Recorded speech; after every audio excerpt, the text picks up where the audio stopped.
In Tai Chi, power comes from the center. What we try and do in our training is to try and relax this core part of the body and develop our root with the ground. And it's this interaction between what the Chinese call the qua, or what we would term the waist, to create a dynamic effect that is either equal to or greater than the use of force or aggression.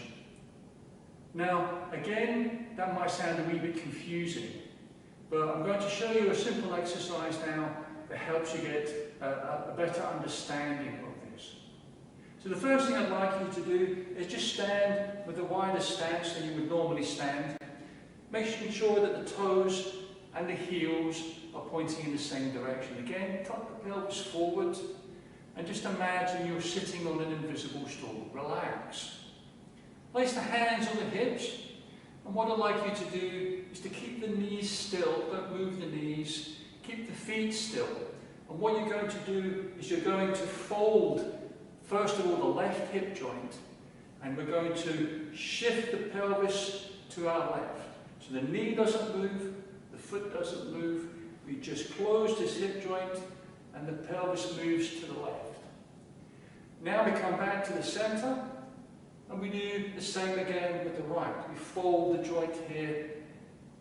And as we do so, as we fold the joint, what we find is as we shift the weight of the body by just opening and closing the hip joint, we find that the weight of the body screws down into the supporting leg, the leg with the weight on it. And it almost lifts and raises the other leg. So this creates a dynamic effect. And this is called closing the qua.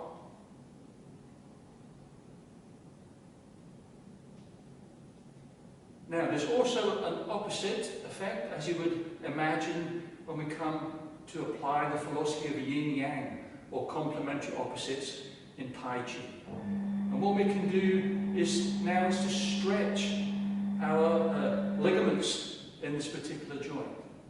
So again, starting with the left foot, what we're going to do is we're going to push down on that left foot, and we're going to stretch gently, stretch the hip joint.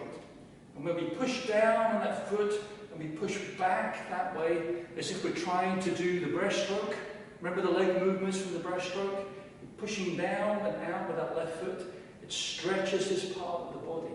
And when you do this, again, you're drilling down into the ground on the supporting leg, and the other leg feels as though it's coming off the floor. We change it over, do the same again, drilling down that right foot, pressing down and sliding outwards, and stretches the joint. So when we open this way, we stretch, opening the qua, and when we close,